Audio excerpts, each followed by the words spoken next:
Okay, tape running. So if I could take you back, György, to 1985 or something, when you started the Yes, first book of studies, yes. did you have in mind to write a book of them, No, or no. what I happened? I had an imagination of a lot of piano studies. Just playing the piano. I'm a bad pianist because it was too late. It was 14 to begin. I practiced 3 years and then not more because I became a composer and having no time for the piano. And I learned a lot of different instruments. I played timpani in a kind of half amateur orchestra and a lot of other things, cello, organ, and so on. This was good for knowledge of instruments, but not very good for a pianist, so I didn't become a good pianist. But I have a lot of ideas for the piano, and so these pieces grew out from, more or less, from improvisation. But they are not improvisation, in fact. And when I started, should I tell you how it happened? Please. Having ideas for piano pieces is one thing. Not having a piano I was a refugee from Hungary. I couldn't afford to have a piano for 10 years. Therefore, I wrote just orchestra pieces. For the piano, you have to play it. And when I had a piano, I was thinking to write, but then it took a long time because I had other pieces to finish. And the whole idea of this piano studies came how things happen sometimes in very awkward way. When I was 60, it was in the year 83. Boulez, I'm good friend with Boulez. He made a concert in Stuttgart in the radio with some of my pieces, chamber concerto, excellently. And 2 years later, less than 2 years later, he became 60. And I told him what I should do. You conducted so wonderfully my pieces. If I would conduct your pieces, it wouldn't be the right thing. I have no gift as a conductor. So then I thought I have to write for Boulez for his 60th birthday some piano pieces. A present. As a present. And they should be played on his 60th anniversary, which happened to be in Baden-Baden. I was ready with the pieces, but the pianist was not ready, so they weren't played. But the first 3 pieces are dedicated for Boulez. In that moment, I had no idea about the totality. Just a collection of studies growing out of... I know you like to have the feel of the piano under your fingers. Yes, it's tactile music, not only auditive, but I'm what is called synesthetical. You know, like Messiaen, always imagining colors, forms, shape, volume, even certain movement, certain speed, and even gravity.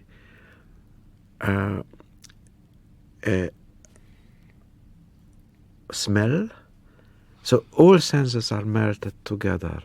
And this is about. So these pieces are growing out. Always when you realize the beginning of the pieces are very simple ideas, mostly a kind of kernel. And then I develop them with my ears, but always in feedback with my 10 fingers on the piano. But I couldn't play the pieces on the level of Pierre-Laurent Aimard because I don't practice. Yes. And your interest in combinations of meters and rhythms. Yes. I know this is not something that started in 1983 or 1985. It goes back long way with you. Long time. These inform and inspire all sorts of things in the piano writing in these studies, don't they? Not only piano writing. For instance, in several of these pieces, the inspiration source is the mbira or likembe or sanza, this, the lamellophones in African cultures, where you play usually with 3 fingers. I have one I got as a gift from Zimbabwe.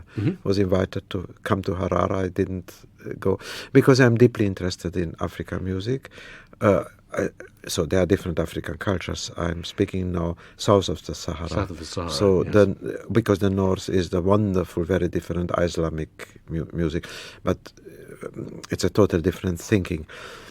And this music, well, there are a lot of different cultures, but they have a common denominator. It's very, very complex rhythm and no meter, in fact, having not the...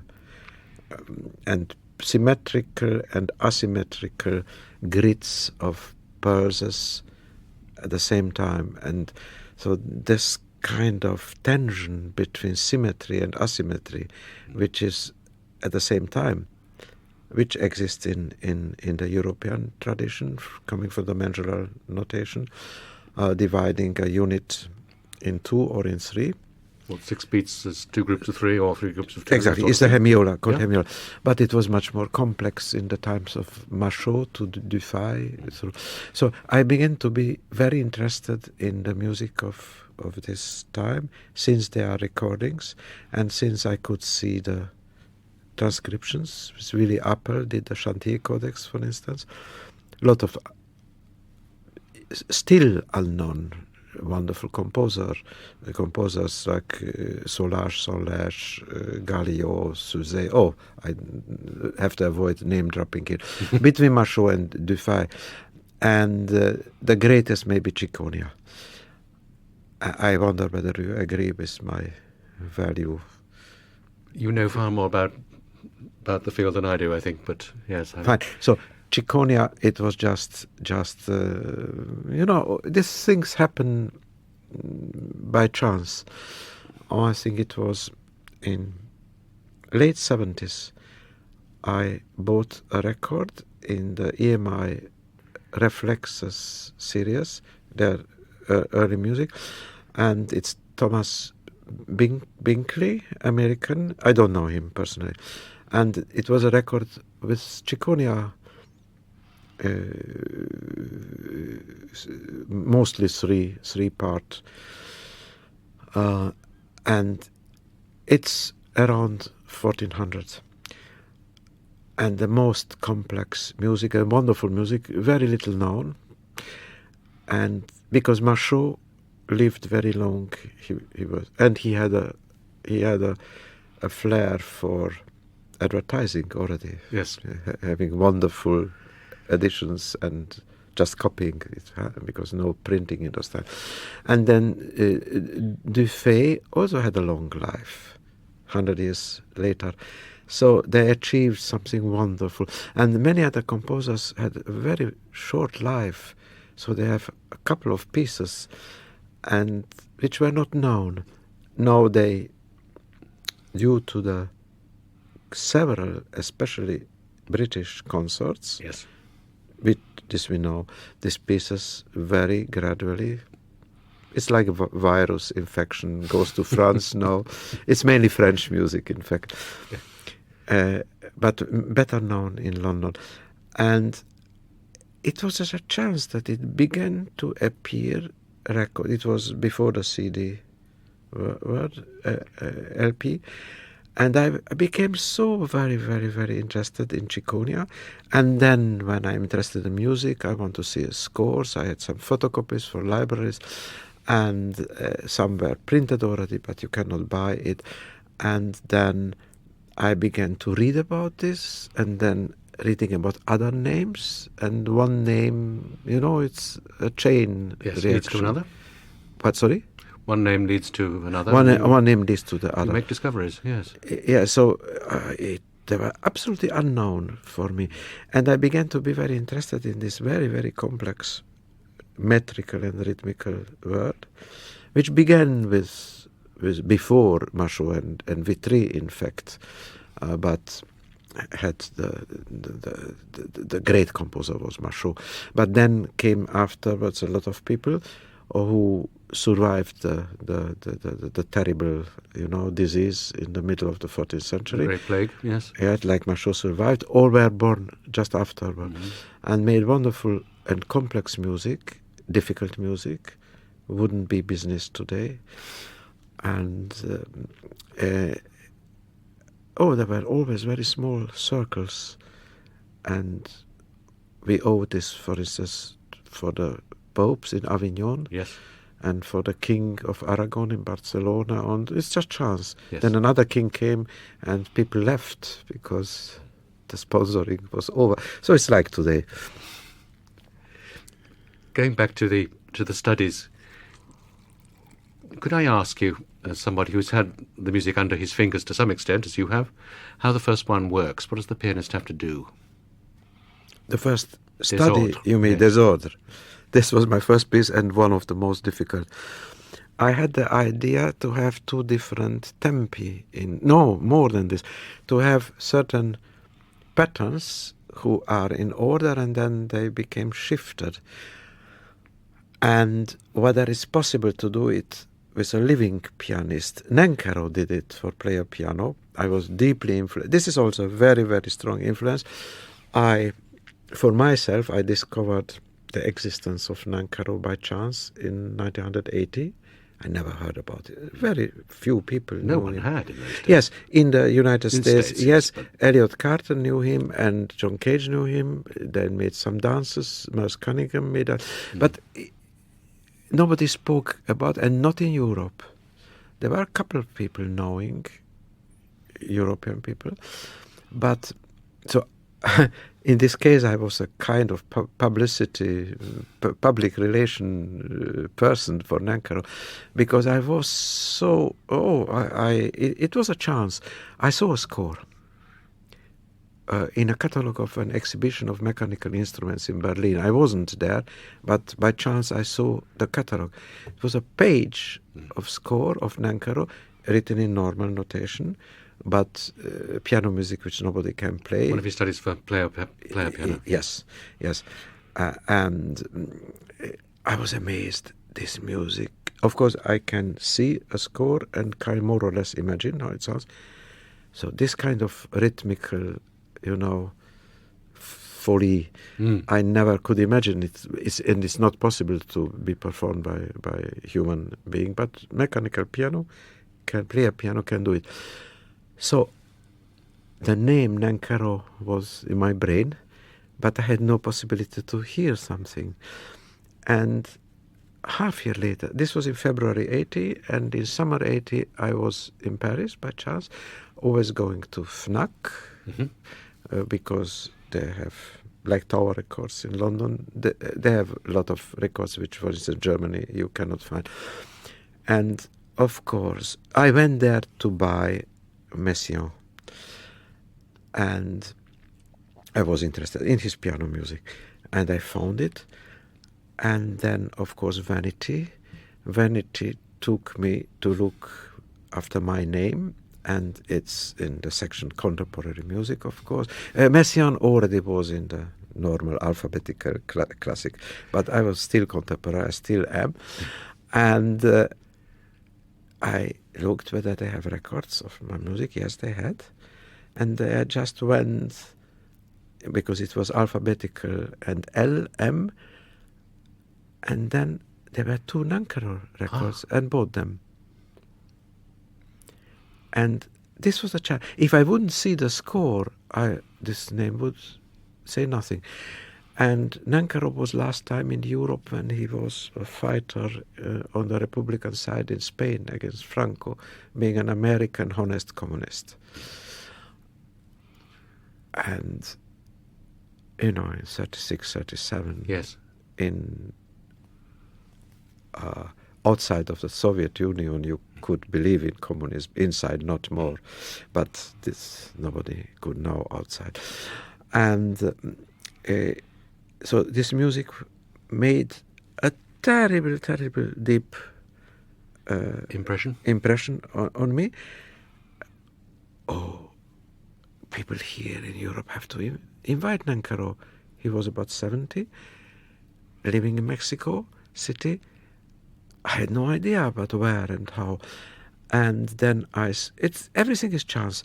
There is in Graz this Musikprotokoll or Steirischer Herbst. Steirischer Herbst, yes, the autumn festival. Yes, and it was by chance somebody who ran it, Mr. Vujica. I knew him because I was invited to this festival with some pieces. And I told him, why you don't invite Nankaro? Who is Nankaro? I explained to him. And he invited him, and he came. So I introduced him. We had no possibility to perform on player piano. There were no player piano around. But there were these two records and some more recordings on tape. So he came with tapes, and some people were very amazed. Other people had absolutely no interest for this kind of music, as it happens always. And I introduced Nankaro. I made in German a lecture about him, and he was there. I speak a lot, as you realize, and he doesn't speak, but wonderful composer. Now he is dead. And his 70th birthday was just in Graz. And then we went in different places together. It was organized in Cologne. Some people who were interested, and also Boulez. I was not with him, but he was invited to Irka. And this was in 81. When I heard it was 80, 1 year later, 81 or 80, no, I think it was 81. And then, very gradually, he became known in Europe. And much later, the Schott Publishing, which by chance is the company where I have my scores, most of them, they own this small company Vergo for modern music, and I persuaded the director to publish all the Nankaro pieces. So there exist now 5 CDs, which is not everything, but almost everything. So I contributed a bit for the knowledge of him because I was totally enthusiastic. You asked me about my first study. I could never write it without the knowledge of Nankaro, but it's not Nankaro music. No. It has to do with Nankaro, it has to do with hemiola tradition in Chopin and Debussy and Brahms, and in measural notation, where it comes from dividing a unit in 3 and in 2 at the same time. So 6 is the good number, 3 times 2 or 2 times 3. This I knew from the piano literature. But then discovering for myself all this 14th century music, which is much more complicated. You divide 21 in 3 times 7 and this kind of thing, which makes music to be very complex, and I was always interested in complexity. Then very much visual art, like Alhambra with the Yes. Islamic complex, Book of Kells, Yes. the Irish complex ornaments. This is everything one fractal geometry. This is one area, complexity. And complexity growing out of something really simple. Quite simple. Oh, complexity, it's always the same. Life is some complex behavior pattern growing out from the desoxyribonucleic acid, extremely complicated molecule made from very simple units. This is amazing also in mathematics, but this is the whole fractal geometry or dynamic functions.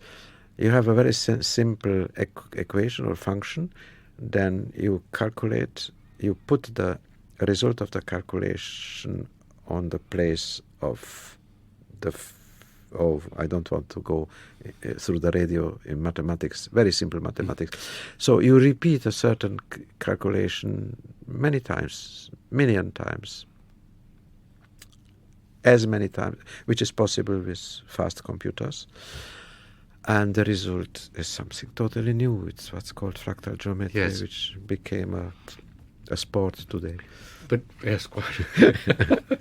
But going back to one pianist sitting at an instrument, having to do with all that under his my idea was 8 fingers and 2 thumbs. Yes, having a lot of knowledge of very complex rhythmic patterns in African music. So, for instance, xylophone playing in Uganda. And I was never there, but I knew a lot of records, a couple of ethnomusicologists, people. Everything was a chance product. It was my interest. Playing, for instance, two people, in fact, there are usually 3 people or 6 people on one xylophone at the same time on both sides.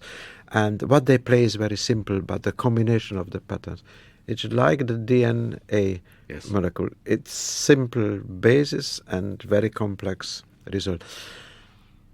This combined with the thinking of Nankaro, the thinking, not his music, not influenced by his music, with 14th century measural notation thinking, which I studied because I was interested in it, combined with certain mathematics. I was always interested in mathematics. And the idea to transpose this kind of complexity in the two hands of one single really existing live player. These are the etudes.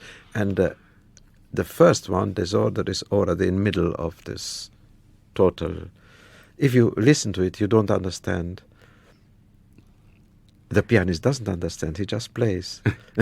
His right hand is only on the white? Yes, to make simple. This is an idea coming from the mbira, the lamellophones, where you have the lowest, what is called a lamel in English, I don't know. It's usually a metal tongue. Yes, metal tongue, yes. Metal tongue. Mm-hmm. And going left and right to the higher pitches. Sometimes same pitch on left and right, sometimes slightly different. They have special tuning system and so on. And then the two hands, usually in the left hand, it's spread over the whole area of Bantu-speaking peoples from Cameroon down to southeast to Malawi and Zimbabwe and Mozambique. And having the possibility to play with two hands at the same time, that means with 3 fingers. Usually on the right you have 2 fingers and the left one. You can play with 2 thumbs also. Having 2 different patterns which fit together, it's what we call interlocking. Yes. You find it in gamelan music, and maybe there are hypotheses that it's gamelan music going with the Indonesian colonization of the southern half of Africa, which might be true. We know that Madagascar is Indonesian and Malaysian. It was a kind of colony because the language has a lot of long distance. But no evidence on the continent of Africa. But still, there are a lot of hypotheses and can come from the old gamelan tradition of Java and Bali. And so this interlocking, where one instrument or one player have a silence and other player plays a tone. And this is very, very common in these different African cultures. And my idea was, by the way, if you take the mbira, where the lowest sound is in the middle and then left and right going up, there is a very wonderful hypothesis, not proven but very, very, how to say, you might believe in it, you cannot falsificate. So Popperian criteria are difficult to apply, but that this idea comes from 2 or more xylophone players sitting on the same instrument vis-a-vis front. So for one, the left hand has the lowest pitches and the right the high pitches, and the opposite one is inverse. Yes. And this idea of 2 or more players on xylophone applied for one instrument for 2 hands. In fact, it's very similar music. And this is an idea coming from the Austrian ethnomusicologist Gerhard Kubik, became a very good friend in the meantime. I have two I have a lot, but he is one. The other is Simha Arom in Paris, who worked about Africa. I know this not because I'm friend of them. I'm friend with both and other people because the same in mathematics. My friendship with Mandelbrot and Peitgen, fractal geometry, because I was interested, and then somehow we met and became friends. And so, but I go very far away from this first study. The idea was, I have on the piano no possibility for the two hands to play the same pitches like on the lamellophone, on the mbira, because the piano was constructed having the deep on the left and the high on the right. I have no symmetrical possibility, but I want to combine two patterns. And there came the idea how I can play with two hands at the same place, giving for one hand the white keys and for the other the black. So the idea is simply a topographical idea of the piano. It's not a musical idea. The limitations.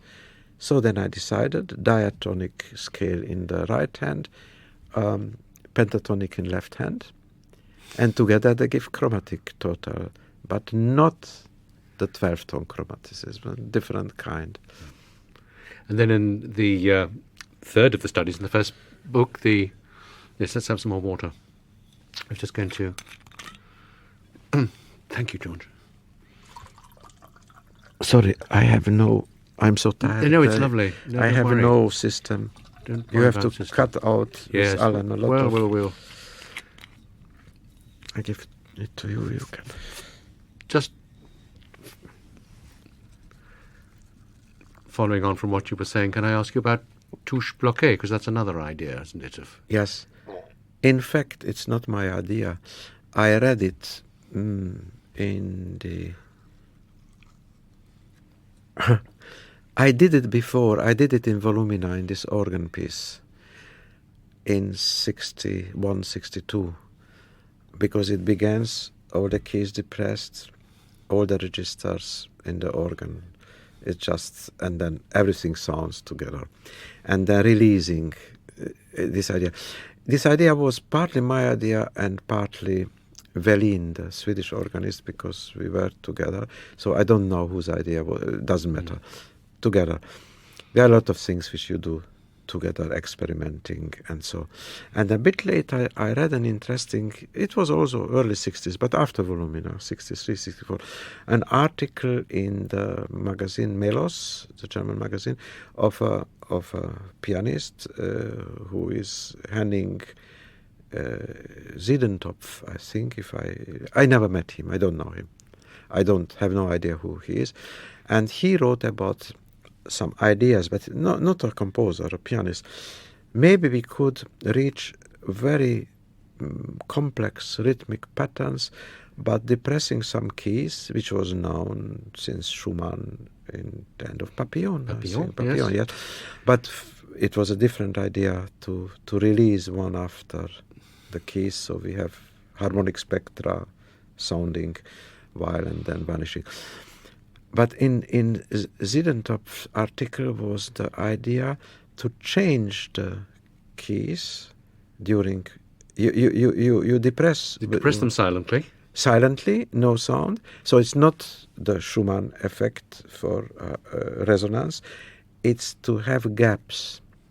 Because with for instance, in the left hand I depress some keys.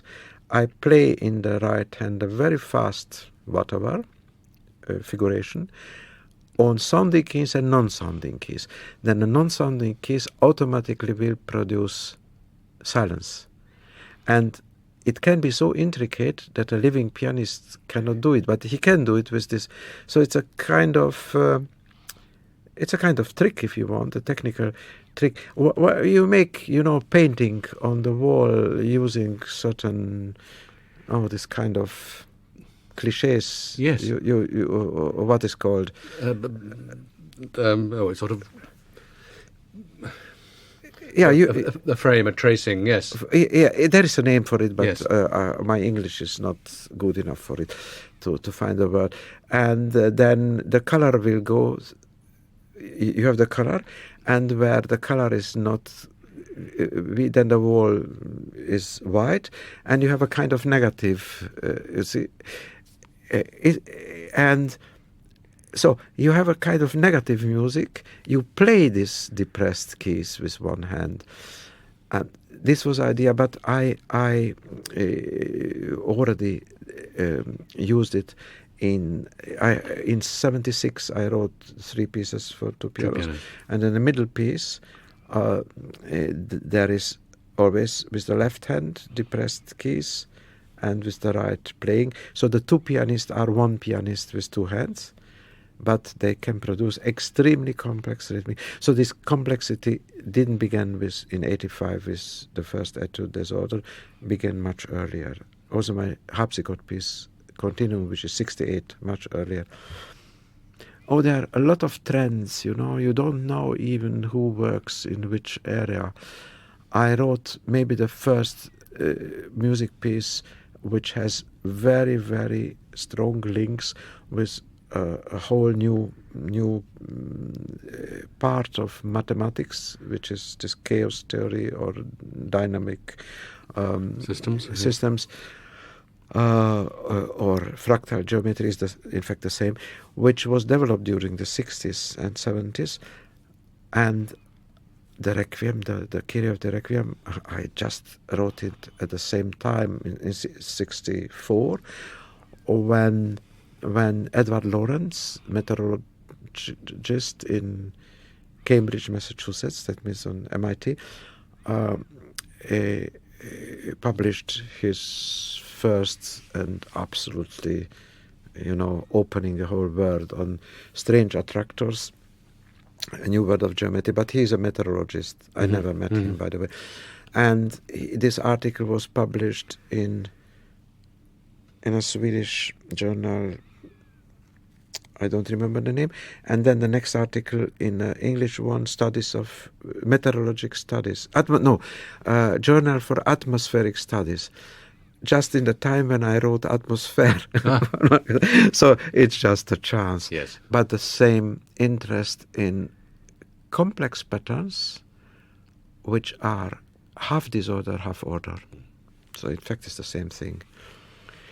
People hearing you talk so interestingly about so many different things, your intellectual curiosity is well known, would think that they might get the wrong impression, I think, that somehow your pieces are so constructivist. You take a little bit of this, a little bit of that. Not at all. They are naive. No, that's not right. Please. No, not right.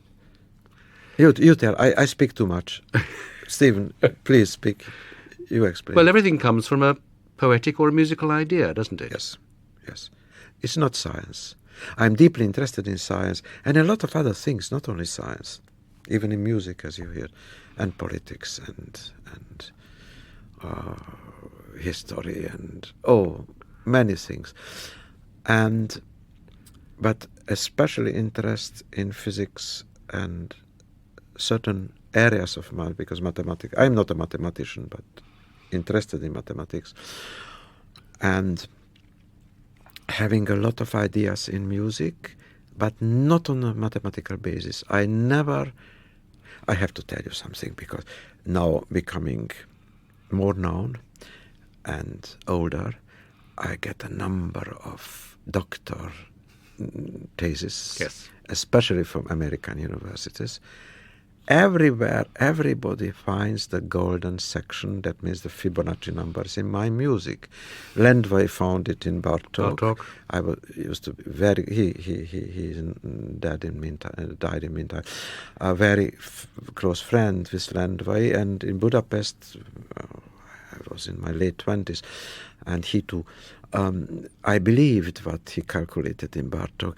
Later, I became very skeptical. We have no hint from Bartók that he knew about it. After reading, there are hundreds of studies, analyses about my music. Everybody is finding Fibonacci series golden section. I really used it in my orchestra piece Apparition, first movement, being influenced by Landvoy, but then I shifted a bit the proportions, so it's not more Fibonacci. Anyway, I dare to, how does it, to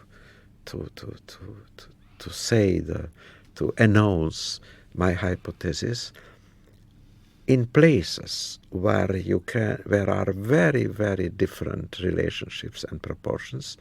You will find always what after you want to find. So we find symmetry, asymmetry, and everywhere you will find golden section. That means the whole is in proportion to the larger part, as the larger part to the smaller part. So it was used in Greek architecture. Yes. And some architects never used it, some other. So it's not symmetry and not asymmetry, something in between. And it's a wonderful irrational number, the most irrational number, some mathematician proved this, and more complex than P and some other irrational number. And it's a wonderful mathematical, idea which is objectively existing in the realm of mathematics, which is only in our culture, and so on and so on. And you find it in nature, in different plants, not in every. For instance, tournesol, what is in English? Sunflower, in the pattern of a sunflower, based on certain hormones which stimulate growing and which slow down growing, and automatically this pattern of golden section or higher Fibonacci numbers, it's a self-organization pattern, like a crystal, you see? It's a very complex crystal, in fact. So in musical analysis, if a lot of very, very good and high-level musicologists write theses about my music, finding everywhere golden section, I'm not aware of it, of course. They found it because they can find whatever they want to find, because it's complex. Yes, that's nice. Can we talk about nonsense a little bit? Because I've put through the week a number of pieces which use either nonsense texts in English or Hungarian, and also Aventure.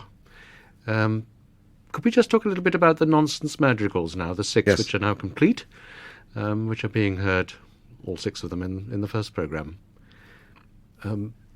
What made you go for these English texts? Truth is always simple and chance. My language is Hungarian. When I was a child, I only spoke Hungarian. And in the Hungarian literature, this is a very small area of speakers. 15 million in the whole world, in Hungary a bit more than 10 million. But I wasn't in Hungary, I was a child in Romania, but because Transylvania was given to, and so on and so on. And Hungarian, because of the structure of the language, has a very, very special tradition of poetry. I go very far to say, this is not answer on your question, but it's important, that maybe after Shakespeare, the greatest poet of all times is Sándor Vörös. I knew him very well. He died about 10 years ago, who made a kind of wonderful life work of experimental literature on the basis of the possibilities of Hungarian language, which is not a beautiful language. It's an ugly language if you listen to it, but it has a very special kind of syntactic structure, and you can use it in poetry in a very complex way. So it's very amazing that this is not chauvinistic because I speak 7 languages. I know, yeah. I can judge a bit different cultures. It's, if compared with the number of the native speakers, it's a fantastically rich literature since the Renaissance times. And it happened that in Budapest, during late 19th century and early 20th century, Hungarian language combined with the tradition of assimilated Jews. Not because Jews are more intelligent, because this was the history. They had to be more clever in certain situations. And there are a lot of Hungarian writers and poets who are not Jewish, but also Jewish, where the language possibility and the tradition of very, strong wit and sense of humor of the Middle European Jewish, they combine in a very, it's a very special alloy between Hungarian language, which has absolutely nothing to do with Jewish culture, and some Jewish writers who were not more Jewish believers. I belong to this assimilated Jewish, if you ask me what I am, I'm Hungarian speaking and not knowing Jewish tradition enough, belong to this. So in this, especially Budapest, I'm not from Budapest, but these writers and poets are mostly Budapest people. It developed, and I think the most interesting period was between the 2 wars. It produced a fantastic, wonderful humorist, Frigyes Karinthy, which you can compare to Jonathan Swift or other things.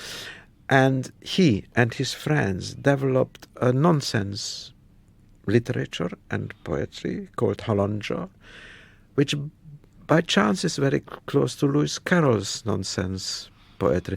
So you can do it in English, and can you do it in Hungarian? Maybe you can do it in Chinese. I don't know about Chinese.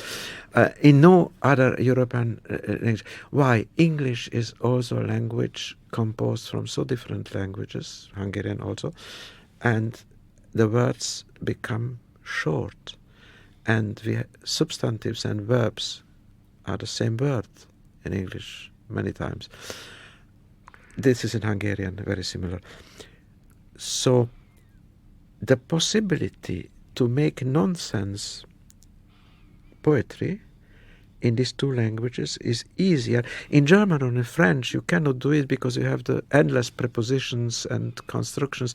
And in English, you can do it. To develop a language which sounds like English, but it's nothing, like Jabberwocky. 'Twas brillig and the slithy toves, yes. Exactly. And Kiseromera Bávetag in Hungarian sentence, which I cannot translate because it has no translation. It's Karinthy. And Karinthy, I wonder whether he could speak English, he could speak German, but he read Lewis Carroll and he translated the first book of Alice. Oh, they had a lot. There's a wonderful Shakespeare project now finished by 150 years Hungarian poets who, I wonder whether, maybe 20 poets, maybe 2 could speak English. So how they managed to do that translation, I have no idea. Anyway, Karinthy translated, I think in early 30s, and I was a child, translated Alice in Wonderland, and I read it when I was 10 years old, in 33. I read it in Hungarian. And this was a basic experience, this kind. So I pretend that the Budapest Hungarian Jewish humor is the closest to the British understatement nonsense. But I learned English much later. In fact, yes. No, much later. In fact, I never learned English. I was close to 50 years old when I was in a situation to give lectures in America, in California. You were there in my London lecture in '69. Yes. I couldn't speak English. You've been able to speak English ever since I met you in the mid-'60s, but... Yes. But this was not English. Right. It was... Yes. So, whatever. So, I am very much attracted from not only Lewis Carroll was the most sophisticated, of course, but Edward Lear and a lot of other people in the Victorian age writing nonsense poetry. So this is the basis of the madrigals. The other basis is this Budapest tradition. Mm-hmm. And the other is the music of the 14th century. So that in Two Dreams and Little Bat, we have the dream of a girl who lived at Seven Oaks, the dream of a boy who lived at Nine Elms. And this is William Brighty Rand's a minor poet. And a sort of cantus firmus with Twinkle, Twinkle, Little Bat, I wonder what you're at. This is Lewis Carroll. Yeah. I use it as cantus firmus in the old sense of cantus firmus, motet composition. And the Seven Oaks and the Nine Elms? They are simultaneously, like in motets, like in Machot and so on, but the music is not Machot. But the ideas of, the combination between 14th century techniques, British 19th century, not nonsense, it's not nonsense, but half nonsense, and between a certain Hungarian Budapest culture, it's a very peculiar culture. So I think really only Hungarian-speaking people who can speak English can understand it. So not a lot of people. George, that's wonderful. Can I just ask you briefly, because I don't think I know very much about the Hungarian studies, the Magyar Ütődök. It came after you hadn't set any Hungarian for a very long time, and you did a lot of settings when you were young. Yeah. Oh, in Hungary, I did a lot of folklore, totally naive. I didn't know about modern music, so was influenced by Bartók and Kodály and so on. But this is a very long story. And then being in the West, I use nonsense language in Avantur Nouvelles Avantur, but this is not Hungarian nonsense. It's nonsense. You find in no language. Just emotional states and social relations, accepting something, being opportunists, being revolutionary, disgust and joy, a lot of things. I have no idea how I came to this. And it has a lot to do with something which is not ready, which I have to begin. I would like to write Alice of Lewis Carroll in a kind of musical. I don't know what it will be. But the Magyar Ütődök, what made you go back to... Well, it's a silly question. Of course, you were wanting to set Hungarian again, I suppose, after a long interval, but... these are quite constructivist pieces, aren't they? So the first... by the way, the poems, which are more than 100 small poems from this very great poet, Sándor Vörös, who happened to be a close friend. And I use this... He makes simple constructions out of Hungarian language. But attention, this is only... the garbage of his poetry, his May poetry. He lived about 78 years, and he has an output of huge amount of poetry. He was forbidden in the communists in the Rákosi, Stalin Rákosi time, and then in the 60s he began again to allowed to publish in Hungary in the Kádár, so in the half-soft dictatorship. I wasn't there. I was already a refugee in the West. And Vörös was a kind of enfant prodigue. Yes. Of Hungarian... prodigious talent, or... Yes. Prodigiously gifted. He would be today maybe 85 years old if he would live. 10 years. I am 74. He would be 84. 10 years, 11 years older than I am. And you know how we met? we quarreled. He hated Mozart. And no, I set 3 of his poems in, you find it on this record number 4. But this is not his great poetry. His great poetry is not possible to use in music. I didn't know him, but I had a lot of I was 24 years old in 47, and he was 35. And somebody told him that here is a young... I was a student in Budapest. Somebody told him there is a young student who made some interesting songs using his text. And then we had some common, people who knew him and me. And then we met. And we met the evening. It was at a friend of him, Arpad Illes, a painter. And we had wine, 47, after war, very, very... No, it was before the communist dictatorship, And his poetry was published. And he was in very, very high regard in Hungary. And a very small gentleman, like you pronounce Puck or Puck in Midsummer's... Puck. Puck. Mm. He was a kind of Puck. Puckish figure. Puckish figure. And I played for him this and sung myself from him this, and he was interested. And then we began to discuss, and we drank wine. It was in the apartment of this painter who was his friend, one of the friends.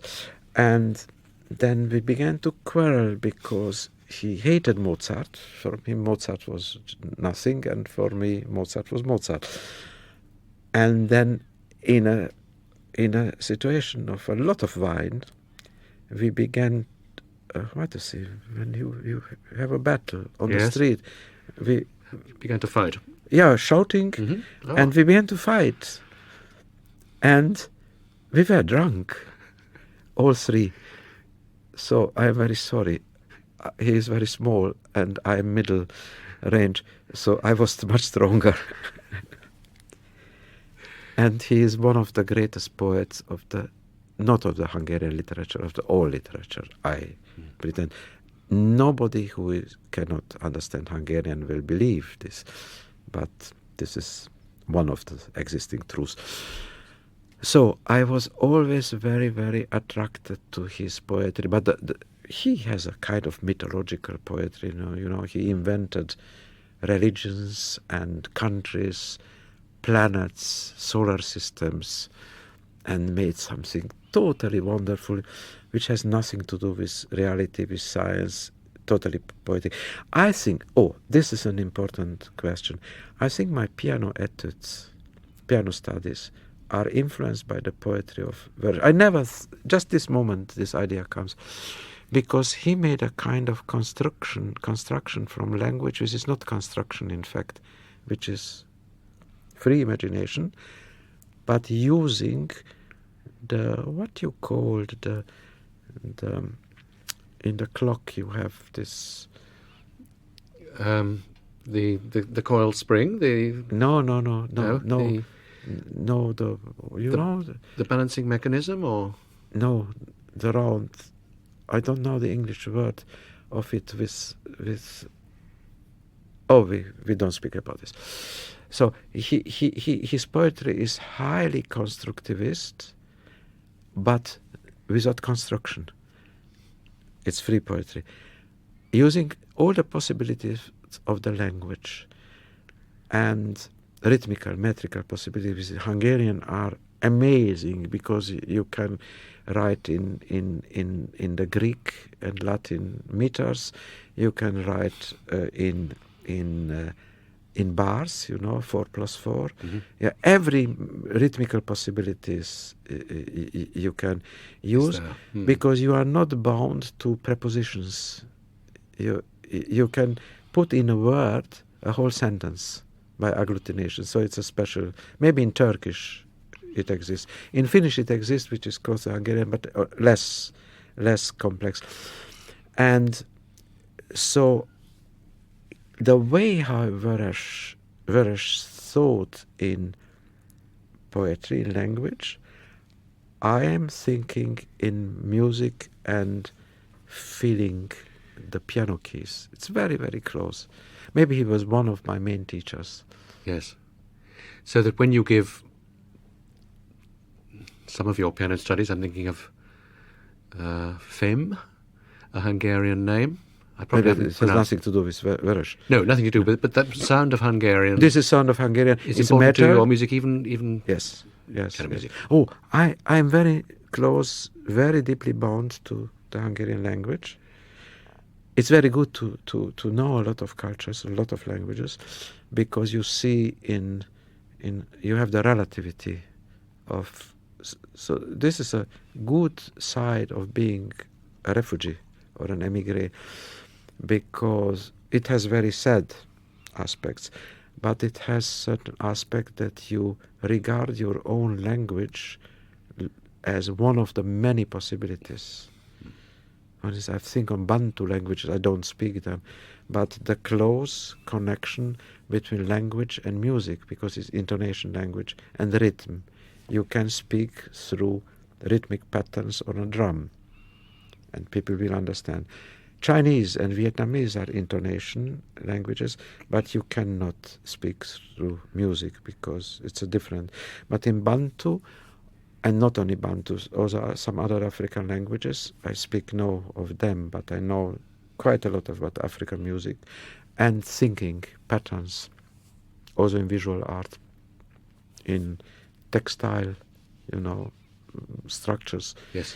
where you find rhythmical distribution or pattern distribution similar like the rhythmic distribution patterns in music. So it's very interesting. So in this African thinking, language, music, and visual thinking are totally linked through movements, body movements, and you feel in your body this kind of patterns, and therefore visual and musical, so acoustics patterns in several cultures are not exactly the same, but very similar.